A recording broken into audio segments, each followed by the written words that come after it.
Dito sa Papa Dudut Stories, ikaw ay hindi nag-iisa. Masakit mawalan ng taong malapit sa ating puso. Marami sa atin ang nalulunod sa kalungkutan at pagluluksa. May mga tao na hindi alam kung paano i-handle ang ganitong emosyon. Ngunit may ilan na may paraan upang kahit papaano ay mabawasan ang sakit na kanilang pinagdadaanan. Pero paano kung ang paraang ito ay siya rin palang magdadala ng takot at kilabot sa iyong buhay? Dear Papa Dudut, bago mangyari sa amin ng asawa ko ang pangyayaring ikukwento ko, ay hindi ako naniniwala sa mga paranormal things, kagaya po ng multo at mga demonyo. Para sa akin, sa movies lang sila nag-i-exist. Ginawa lang sila ng malikhaing isipan upang may katakutan tayong mga tao. Pero ang paniniwala ko na yon ay nagbago simula ng araw na yon. Tawagin niyo na lamang ako sa pangalang Rowan. 36 years old. Gaya ng sinabi ko ay hindi ako naniniwala sa mga existence ng mga multo. Kahit na marami akong naririnig na kwento ng kababalaghan. Sa ibang tao ay hindi pa rin ako naniniwala. Personally, ay wala namang kasi akong experience na may nararamdaman at nakikita akong multo. Kaya para sa akin, Papa Dudut, ay gawa-gawa lamang sila. Wala rin naman kasing maipakitang ebidensya ang mga nagkukwento sa akin tungkol sa mga multo. Kaya bakit ako maniniwala, hindi ba? Natatandaan ko na nag-Spirit of the Glass kami ng mga kaklase ko noong high school. Wala naman kaming natawag na kaluluwa pero takot na takot ang mga kasama ko habang ako ay chill lang. Pagkatapos ko ng college ay nagpaka-independent na ako. Hindi kami obligadong tumulong sa pamilya namin kasi masasabi ko na kahit papaano ay maayos ang pasok ng pera sa amin. Maganda kasi ang trabaho ng daddy ko at may business si mami. Hindi ako nakontento sa aking regular job at naghanap pa ako ng ibang pagkakakitaan. Nagtayo din ako ng sarili kong small business. Pangarap ko kasi na bago ako mag 30 years old ay meron na akong sariling bahay. Sa edad kong 26 ay nakabili na ako ng sarili kong lupa at kahit paunti-unti at pahinto-hinto ay nagsimula na akong magpatayo ng sarili kong bahay. Proud akong sabihin na never akong humingi ng tulong sa parents ko. Kahit nag-offer na sila na tutulungan ako sa pagtatayo ng aking bahay. Isinantabi ko rin muna ang ibang bagay kagaya ng love life at social life dahil gusto ko talagang matapos ang aking bahay. Naniniwala ako na kung meron kang pangarap, dapat ay doon ka nakafocus at kailangan mong isacrifice ang mga bagay na sa tingin mo ay magiging reason para sa pagbagal ng pag-abante mo. Inabot din ng 2 years bago natapos ang aking bahay, Papa Dudut. Simula noon ay doon ako tumira. Doon ako sinabihan ni na mami na ang sarili ko naman ang pagtuunan ko ng pansin. Baka raw pwede na ako magkaroon ng girlfriend. Nagkaroon naman ako ng girlfriend noong high school at college. Tumigil lamang talaga ako makipagrelasyon noong nagtatrabaho na ako. Naramdaman ko rin ang time na yon na tama si mami dahil sa meron na akong bahay ay sarili ko naman dapat ang bigyan ko ng pansin. Yung mga kaligayahan na isinakripisyo ko, yun naman ang gagawin ko. Ayoko rin kasing masanay na mag-isa at parang nakakatakot yon. Alam ko bilang tao ay kailangan din natin ng ibang tao para mabuhay at maging masaya. Nagsimula ako ng buhayin ng aking social life. Nagulat pa nga ang mga kaibigan ko na sa tuwing inaaya nila akong lumabas o magpunta sa kung saan ay palagi na akong sumasama sa kanila. Parang hindi raw ako yon kasi sanay sila na tinatanggihan ko madalas ang mga pag-aaya nila. Sinubukan ko na rin ulit na makipag-date. Gumamit ako ng dating app para maging madali ang pakikipagkilala ko sa mga babae. Pero sa ilan kong nakilala sa dating app ay walang nagtagal.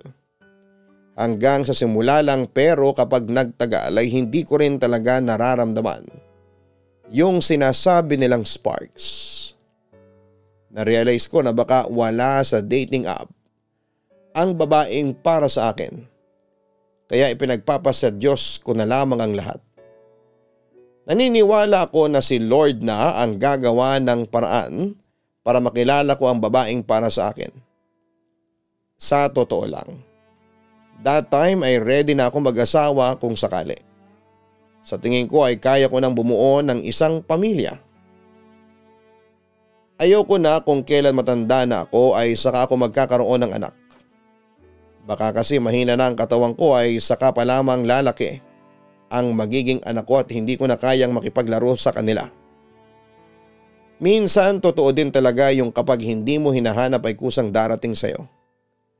Dumating sa buhay ko si Anya nang hindi ko po inaasahan.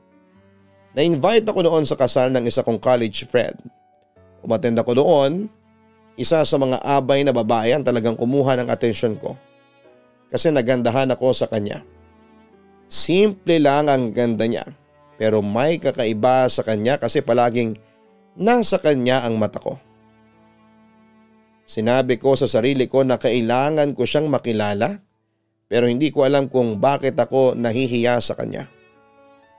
Parang sinadya ng tadhana kasi ang babaeng yon ang nakasalo ng bouquet ng bride at nang agawan na ng garter ay ginawa ko ang lahat para lamang makuha ang garter. Nagtagumpay naman ako, Papa Dudut. Ako ang nagsuot ng garter sa legs ng babaeng yon. Maya-maya ay nawala na sa paningin ko yung babae at ang hinala ko ay umalis na siya. Kinausap ko ang kaibigan kong kinasal para tanungin kung sino yung babaeng nakasalo ng bulaklak. At sinabi niya na kaibigan niya yon sa trabaho. Umuwi ng araw at tinanong ko kaagad kung single at single daw yon. Sinabi na rin niya na Anya ang pangalan nito. Hindi na ako nahiya at kinuha ko sa kanya ang number ni Anya. Hindi na ako nagpatumpik-tumpik pa. The next day ay tinext ko kaagad si Anya at nagpakilala ako sa kanya. Sinabi ko na ako yung nakakuha ng garter at nakipagkaibigan ako sa kanya. Nag-meet ulit kami ni Anya at kumain lamang kami sa labas at nag-usap ng mga bagay tungkol sa aming sarili. Doon na nagsimula ang friendship namin ni Anya. Naging magaan kaagad ang loob namin sa isa't isa until nanligaw na ako sa kanya at sinagot na niya ako. Napakaraming mga katangian si Anya ang hinahangaan ko. Kagaya ko ay independent siya, mabait din siya at naunawaan niya ang oras ko sa dami ng mga bagay na kailangan kong bigyan ng pansin. Dahil doon ay naisip ko na si Anya na ang babaeng gusto kong pakasalan at maging ina ng mga anak ko. Sa 13th month sa rin namin ni Anya ay nag-propose na ako ng kasal sa kanya at nag-yes naman siya sa akin, Papa Dudut. Nagsimula na kaming asikasuhin ang aming kasal. After ng ilang buwan ay kinasal na kami ni Anya at isa yon sa araw na hindi ko makakalimutan. Babe, ilang anak ba ang gusto mo? Tanong ko kay Anya. Okay na ako sa dalawa, isang girl, isang boy. Ikaw ba ilan? Pagbalik niya ng tanong sa akin. 5 pataas, sagot ko sabay tawa. Ay grabe, ang dami naman. Kaya ko ba yon? Ang natatawang wika pa ni Anya. Babe, gusto ko talaga ng maraming anak. Alam mo naman na 2 lang kaming magkapatid. Gusto ko ng isang big and happy family, ang sabi ko. Mas na-inspired akong magtrabaho dahil kay Anya sa pamilya na bubuuin namin, Papa Dudut. Meron man kami mga bagay na hindi na pagkakasunduan ay naayos naman namin kaagad yon. Hindi na namin pinatagal pa. Kapag meron kaming away, para sa amin ay mas importante ang aming pagmamahalan kesa sa mga bagay na hindi namin napagkakasunduan. Halos kalahating taon after naming ikasal ay nagbunga na ang aming pagmamahalan, Papa Dudut. Nabuntis na si Anya.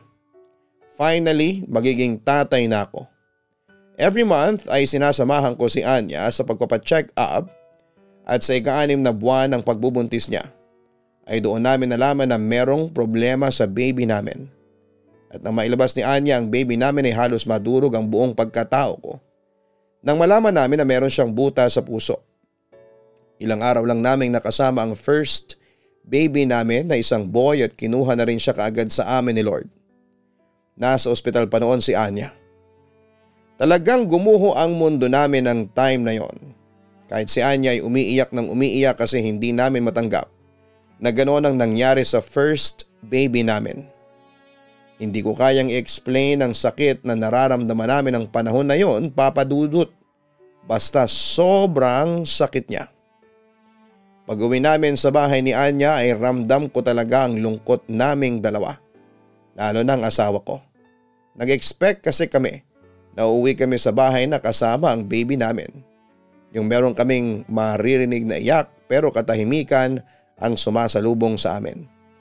Kinailangan din namin kumuha ng kasambahay para merong makakasama sa bahay si Anya habang nagtatrabaho ako. Kaya ipinahiram muna sa amin ni Mami, si Ate Linda na matagal na naming kasambahay sa bahay. Siya muna ang gumawa ng mga bagay na hindi pa kayang gawin ni Anya dahil alam ko na sobrang lungkot niya at nagre-recover pa lamang siya mula sa panganganak. Kahit na nagluluksa pa rin ako sa pagkawala ng baby namin ay pinilit ko pa rin magpakatatag. Kailangan kong magtrabaho para mabuhay kaming lahat. Ginawa ko rin naman ang lahat upang bumalik ang sigla ni Anya pero napakahirap noong gawin. At naiintindihan ko naman siya, Papa Dudut. Kung minsan ay hinahayaan ko muna si Anya na maging malungkot. Alam ko kasi na kailangan niya ring damhin ang lungkot hanggang sa mawala yon.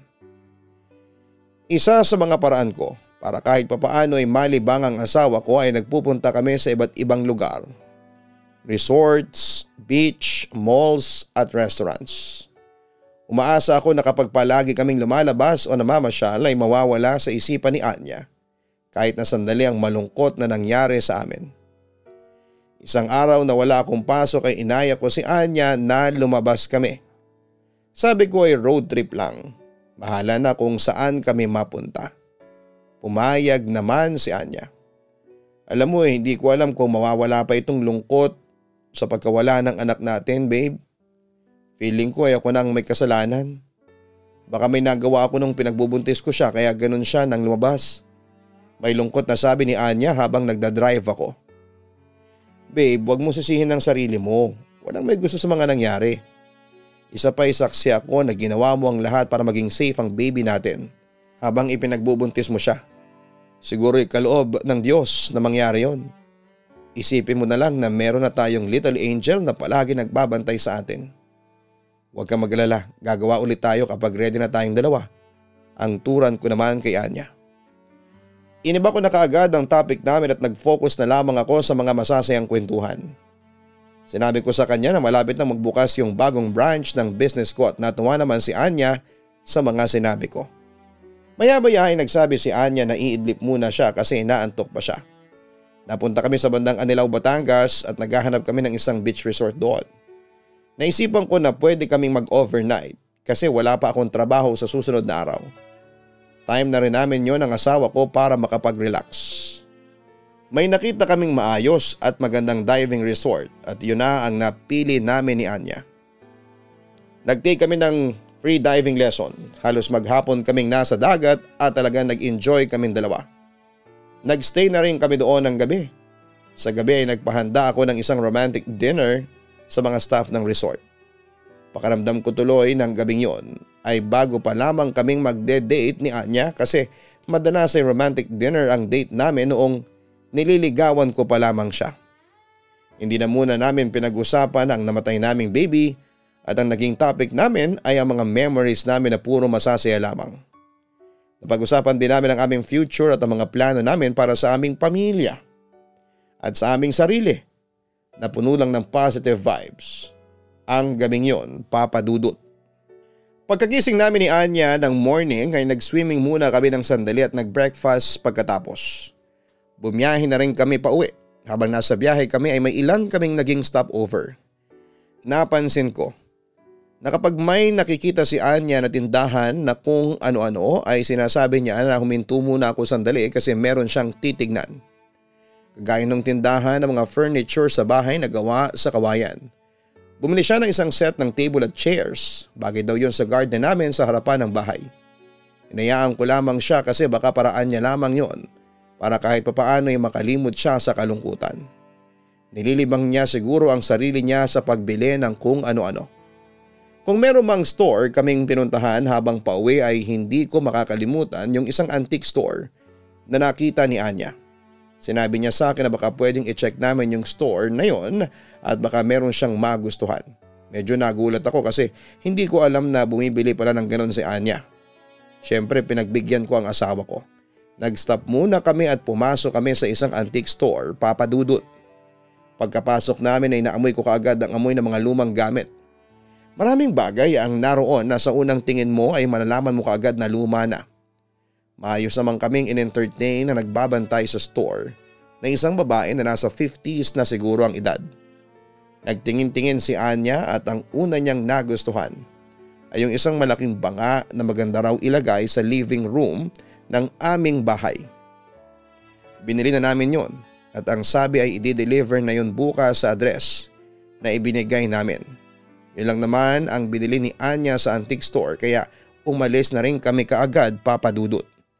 Medyo nararamdaman ko na rin kasi ang pagod ng dahil sa pagdadrive. Kaya pagdating namin sa bahay ay dumiretso na ako sa kwarto para matulog at magpahinga.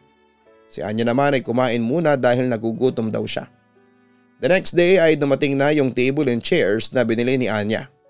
Pinalagay na rin namin yon sa garden sa mga nag-deliver para hindi na kami mahirapan.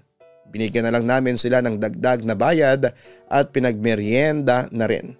Tama nga naman si Anya kasi bumaga yun sa garden namin. Isa rin sa pinagkakabalahan ni Anya ng time na yon ay ang pagtatanim ng iba't ibang klase ng mga halaman. Ang hinihintay na lang namin ay yung malaking banga na binili namin sa antique shop. Badang hapon pa yung dumating, Papa Dudut, at pinalagay na rin namin sa sala kasi hindi namin yon kayang buhatin kasi malaki talaga. Baka mabasag pa yon, sayang naman ang perang ibinayad namin. Pinapunasan ko rin yon kay Ate Linda kasi medyo may alikabok na. Habang nililinisan ni Ate Linda yung banga ay tinawag niya kaming dalawa ni Anya. Ang sabi niya ay meron siyang nakikitang bagay na nasa loob ng banga. Nang gamitan namin yon ng flashlight ay isang manika ang nakita namin, isang rag doll. Bakit may manika dyan? Tanong ni Aling Linda. Baka freebies, biro ko. Gamit yung pangsungkit sa mga sinampay ay kinuha ko yung rag doll sa loob ng banga. Medyo may kalakihan yung manika, siguro ay nasa 3 dangkal ng kamay ko ang taas nun. Cute yung manika, to be honest. Nakasuot yon ng dilaw na damit at kulay red ang buhok. Medyo madumi nga lang. Itapon mo na lang siguro, ate, sabi ko kay Ate Linda. Wag, sayang naman, ang cute eh. Akin na lang, lalabhan ko para magmukhang bago ulit. Ang sabi naman ni Anya at kinuha niya sa akin yung manika. Nagkatinginan kami ni Ate Linda habang ako ay nagtataka. Tinanong ako ni Ate Linda kung mahilig ba sa manika si Anya at ang sabi ko ay hindi. Sa tagal na naming magkasama ni Anya ay never ko siyang nakita na bumili ng manika. O may nasabi man lang siya sa akin na mahilig siya sa manika, Papa Dudut. Pero hinayaan ko na lamang si Anya na i-keep yung rag doll na nakita namin sa banga at baka talagang nangihinayang siyang itapon yon. Kasi baka pwede niyang ipang display o kung ano man ang gusto niyang gawin doon. Nang sumunod na araw ay maaga akong nagising dahil may pasok na ako sa aking trabaho. Bago kami mag-uwian ay nagaya ang boss namin na kumain sa labas. Kaya tinawagan ko kagad si Anya na hindi na ako makakapag-dinner sa bahay. Medyo late na akong nakauwi, siguro yung mga 11 na noon ng gabi. Kapag anong oras ay tulog na si Anya. Pagpasok ko ng kwarto ay patay na ang ilaw at kahit madilim ay naaninag ko si Anya na nakahiga na sa aming kama. Hindi ko na binuksan ang ilaw at baka magising pa siya. Naligo lamang ako ng mabilis at tumabi na ako kay Anya sa higaan. Pagkahiga ko ay may nakapa akong kung anong bagay na nasa gitna namin ng asawa ko. Pero hindi ko na yun pinansin kasi inaantok na ako. Ang gusto ko lang gawin ng oras na yon ay ang matulog dahil next day ay maaga na naman akong gigising. Kapag may pasok ako sa trabaho ay normal na sa akin ang magising ng alas 5 at palagi akong nauunang magising kay Anya. Pagmulat ko ng aking mata ay nagulat ako at medyo napasigaw nang makita ko yung manika na nakuha namin sa banga. Ang akala ko kasi kung ano at hindi naman ako sanay na pagkagising ko ay makakakita ako ng manika. Ang ingay mo naman babe, bakit ka sumisigaw? Inaantok na tanong ni Anya na nagising dahil sa sigaw ko. Nakakagulat kasi yung manika eh. Itinabi mo kaagad yan sa pagtulog, ang sabi ko. Oo, denier ko siya kaya mabilis na natuyo. Ang cute niya kasi para siyang totoong bata, ang nakangiting sagot pa ni Anya. Ang unang pumasok sa isipan ko ay baka iniisip ni Anya na anak niya ang manikang yon. O baka iniisip niya na yun na ang namatay naming baby. Kaya kahit gusto kong sabihin sa kanya na huwag na niyang itabi yon, sa pagtulog ay hinayaan ko na lamang siya. Habang nagbabiyahe na ako papasok sa trabaho ay tumawag ang mami ko para mangumusta. Hanggang sa naalala ko yung manika at nagtanong ako sa kanya. Mami, normal lang ba sa isang babae na nawala ng isang anak ang biglang nahilig sa manika? Tanong ko kay mami. Hindi ako sure pero sa tingin ko ay okay lang yun. Siguro sa paraan na mahilig siya sa dolls ay nababawasan kahit papaano ang lungkot niya. Bakit? Nahilig ba sa manika si Anya? Tura ng nanay ko. Parang hindi pa naman po pero may manika kasi kaming nakita doon sa lumang banga na binili namin. Tapos nilabhan niya yung manika at tinabi niya kaagad sa pagtulog. Tugon ko. Hayaan mo na lang muna. Kung hindi naman nakaka-affect sa everyday life niya yung manika, wala naman sigurong problema. Ang wika pa ni mami. Nakuha ko ang point ni mami. Baka ngayon ang way ni Anya para kahit papaano ay makalimutan na niya na wala na ang anak namin. Lumipas nga ang ilang araw at napansin ko na mas inaalagaan na ni Anya ang manika na pinangalanan niyang Bella. Ibig sabihin daw ng pangalan na yon ay beautiful dahil maganda raw ang manikang yon, Papa Dudut. Hindi ko nga lang makita kung ano bang maganda sa manika na yon kasi para sa akin ay kamukha lang din siya ng mga normal na ragdoll. Nagulat na lang din ako nang bumili si Anya ng sewing machine. Ang sabi niya ay gusto niyang igawa ng damit si Bella. Marunong daw siyang manahi kasi nag-take siya ng ganong lesson dati noong hindi pa kami magkakilala. Palagi na rin niyang katabi si Bella sa kanyang pagtulog. Sa una ay okay lang naman sa akin pero habang tumatagal ay parang hindi na ako komportable sa kung paanong ituring ng asawa ko ang manika na yon. Hanggang isang araw Papa Dudut habang pauwi ako sa bahay ay dumaan ako sa isang mall. Pumasok ako roon at pumunta sa isang tindahan na may laruan. May nakita kong isang magandang ragdoll na kung ikukumpara kay Bella ay mas maganda. Ewan ko ba, iba na kasi ang pakiramdam ko sa manika ng asawa ko. Parang ang bigat niya sa pakiramdam tapos kapag tinititigan ko siya ay sumasakit ang ulo ko. Naisip ko na ibili na lamang ng bagong ragdoll si Anya para i-dispatcha na niya si Bella. Pagdating ko sa bahay ay ipinakita ko kay Anya ang magandang manika na binili ko para sa kanya. Bakit ka bumili niyan? May Bella na ako, ang sabi ni Anya. Para palitan mo na si Bella. Itatapon na lang natin yung lumang manika, wika ko. Ayoko, si Bella ang manikang gusto ko, babe.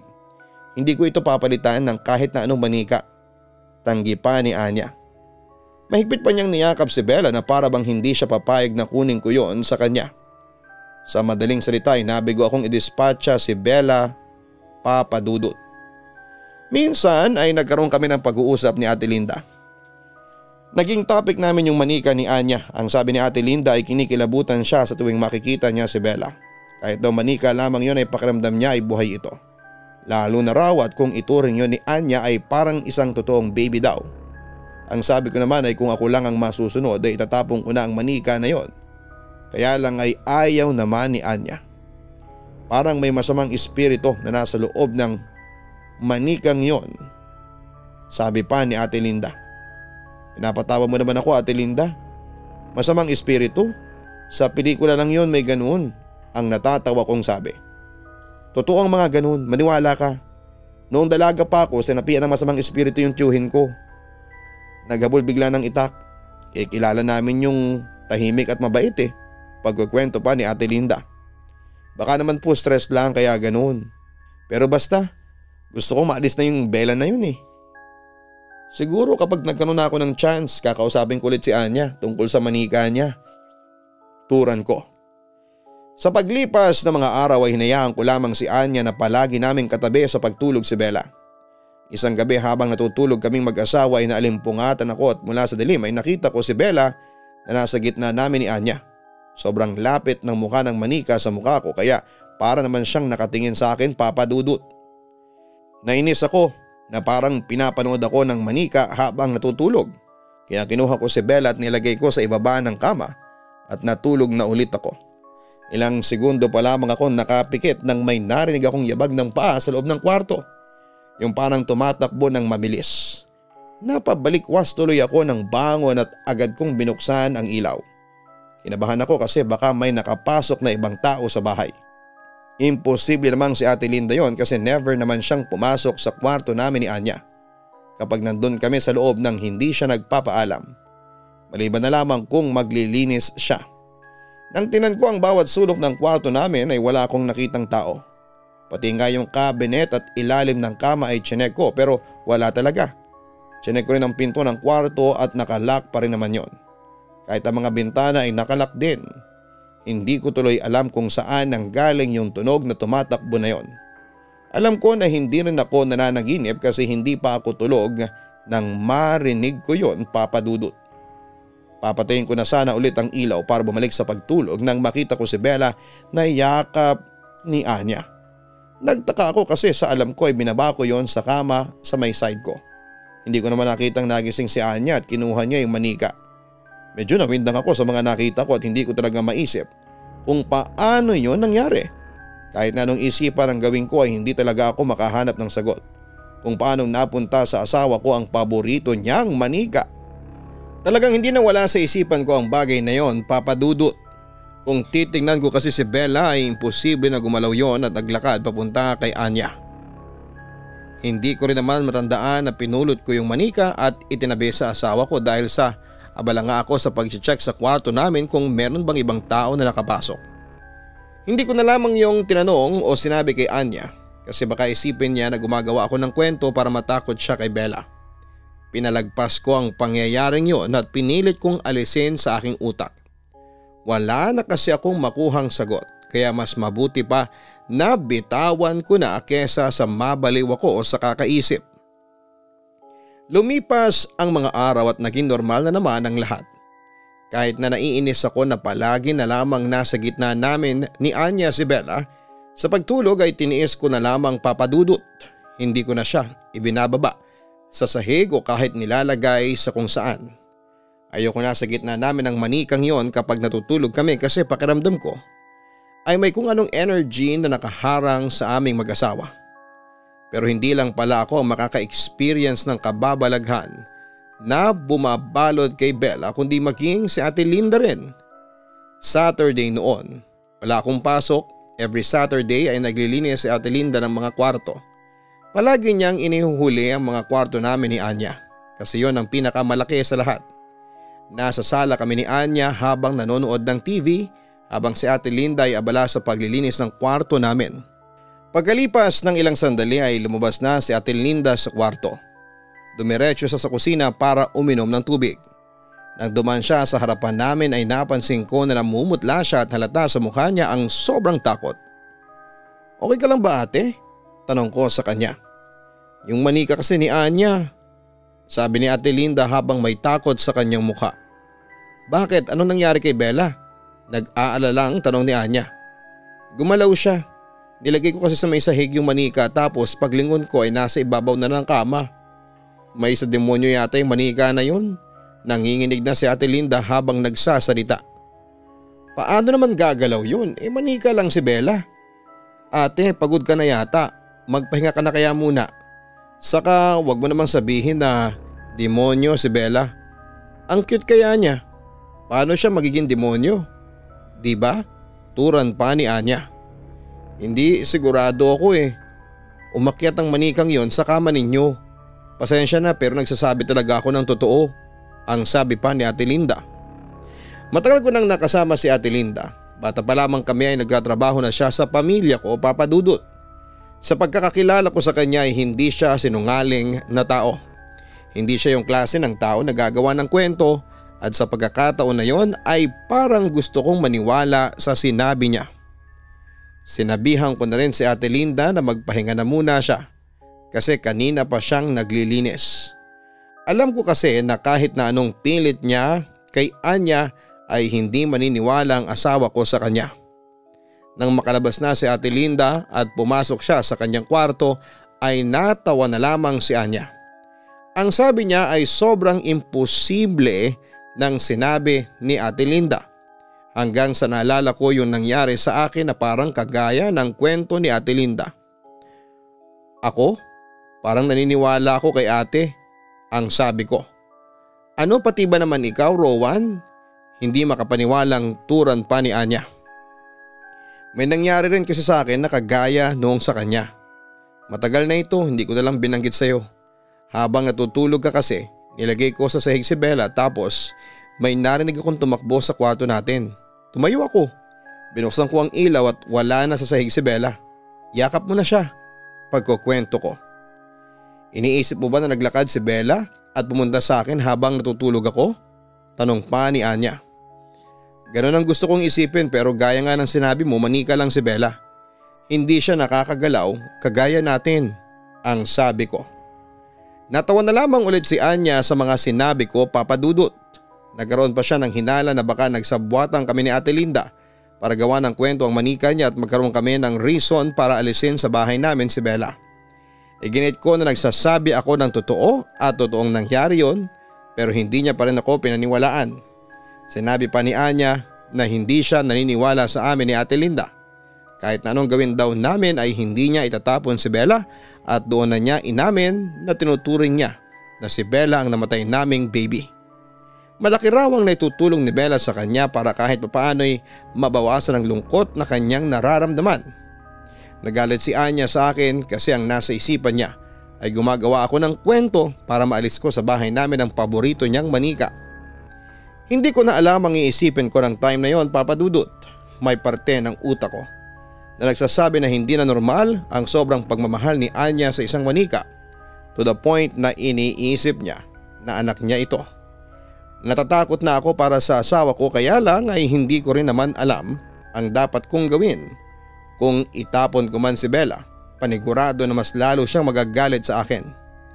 On the other hand ay totoo rin naman ang sinabi ni Anya.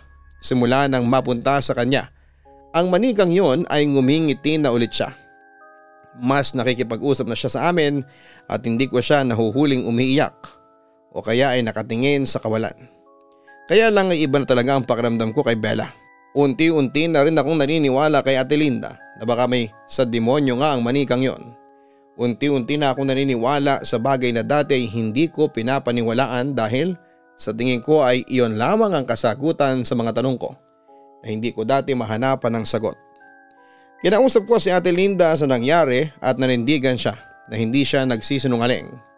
Ani wala siyang reason para magsinungaling at nag-aalala pa siya para kay Anya. Kasi baka nga may kung anong masamang bagay ang nakadikit sa manika na yon. Lalo na raw at hindi si Anya ang unang may-ari ng manika. Hindi raw namin alam kung ano ang history ni Bella.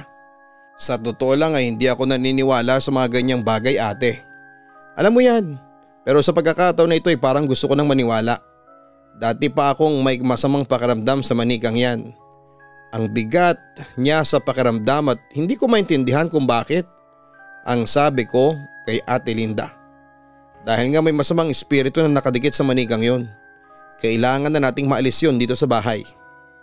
Baka kapag nagtagal pa yon, Rowan, ay kung anong mangyari pa sa atin lalo na kay Anya, ang sabi pa ni Ate Linda. Pero paano? Nagagalit si Anya kapag sinasabi ko na itapon na namin ang manika niya.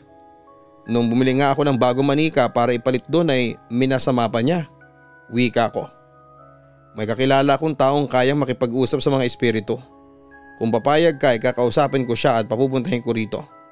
Siguro kapag siya na ang kumausap kay Anya at mapatunayan natin na masama nga ang manikang yon ay maniniwala na si Anya sa atin Sambit pa ni Ate Linda. Sinabi ko kay Ate Linda na saka na lamang. Pakiramdaman ko muna si Anya at ang manika.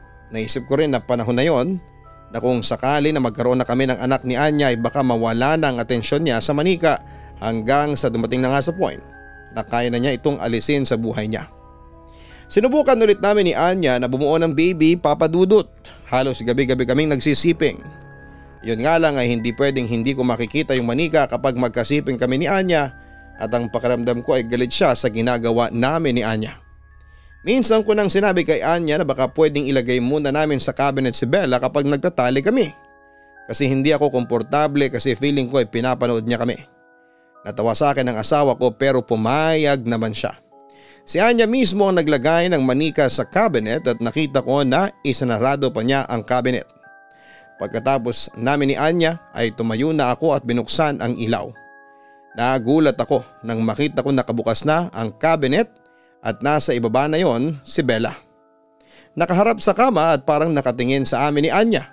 Kahit si Anya ay nagtaka nang makita yon, Papa Dudut.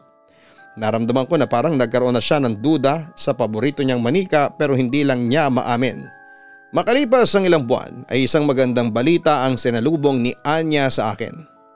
Rowan, meron akong ibibigay sa iyo, ang sabi ni Anya sa akin pagka-uwi ko sa bahay mula sa trabaho. Isang pregnancy test kit na may positive na resulta ang inabot niya sa akin at napatalon at napaluha ako sa sobrang saya. Para makasigurado kami pina-check up ko si Anya at doon namin na-confirm na buntis na nga ulit siya. Mas naging maingat na kami sa pagkakataon na yon sa pangalawang beses na pagbubuntis ng aking asawa. May vitamin si Anya, gatas para sa buntis at puro healthy foods lamang ang kinakain niya. Hindi rin nawawala ang monthly check-up niya. Hanggang isang umaga pagkagising ko ay nagpunta ako sa CR. Nagtaka ako kasi may naamoy akong parang nasusunog na tela at mukhang nanggagaling yon sa labas ng bahay. Pumunta ako sa may labas sa likod at naabutan ko si Anya na merong sinusunog sa loob ng malaking drum. Ano yung sinusunog mo? Hindi ka dapat nagsusunog ng kung ano-ano at nalalanghap mo ang usok. Baka masama yan sa buntis. Tanong ko kay Anya. Si Bella, sinusunog ko siya. Sagot pa ni Anya. Bakit? Ang akala ko ba ay paborito mong manikang yan? Ang nagtataka kong tanong. Ilang gabi ko na kasi napapanaginipan si Bella. Kinakausap niya ako at nagagalit siya sa akin kasi magkakaroon na ako ng anak. Ang sabi niya sa akin, papatayin niya ang baby ko kapag lumabas ito. Natakot na ako sa kanya, Rowan. Ayaw ko na sa kanya. Ang sabi ni Anya na may halong takot ang boses. Sinabi pa niya na baka nga totoo ang sinasabi sa amin ni Ate Linda tungkol sa manika. Inamin ko rin sa kanya na simula nang dumating sa bahay namin si Bella ay naging mabigat na ang pakiramdam ko kapag nandun ako sa bahay pero nawawala yun kapag nasa trabaho ako. Natuwa ako kasi finally ay si Anya na mismo ang nagdispatcha ng manikang yon. Pinapunta na rin namin sa bahay yung taong kakilala ni Ate Linda para magsagawa ng cleansing sa aming bahay. Dinispatcha na rin namin yung malaking banga. Simula ng araw na yon ay nawala ng mabigat na pakiramdam sa aming bahay, Papa Dudut. Healthy rin na lumabas ang aming baby na sobra naming pinagpapasalamat sa Diyos. Kung dati hindi ako naniniwala sa mga paranormal, ngayon ay naniniwala na ako at dahil yon sa lumang manika na nakita namin sa loob ng banga. May mga bagay kasing nangyayari ng hirap ipaliwanag. Naging lesson na rin sa aming lahat ang nangyari at hindi na kami bumili pa ng lumang gamit dahil natatakot na kaming maulit ang ganung pangyayari sa sarili naming tahanan. Sincerely yours, Rowan. Kung minsan ang mga bagay na dinadala o pinapasok natin sa ating bahay ay may nagiging epekto sa ating pang-araw-araw na buhay, kaya maging maingat tayo sa pagbili ng mga gamit lalo na kung meron ng naunang nagmay-ari dito. Walang masama sa pagiging maingat kesa sa magsisi tayo sa huli. At tunay din na walang kasing sakit kapag ikaw ay nawala ng mahal sa buhay.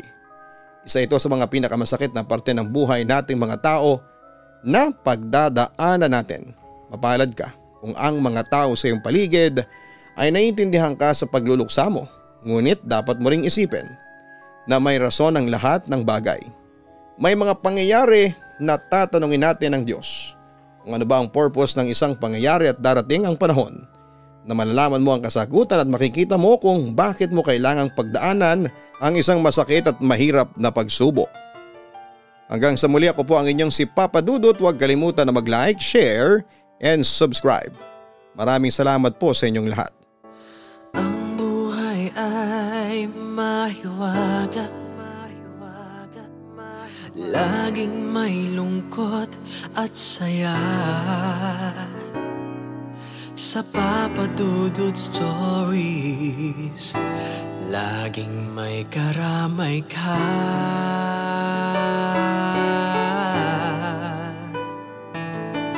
Mga problemang kay bigat, dito ay pakikinggan ka. Sa Papa Dudut Stories, kami ay iyong kasama. Dito sa Papa Dudut Stories, ikaw ay hindi nag-iisa.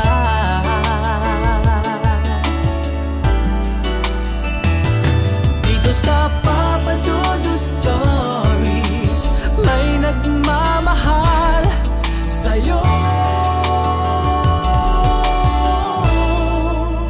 Papa Dudut Stories,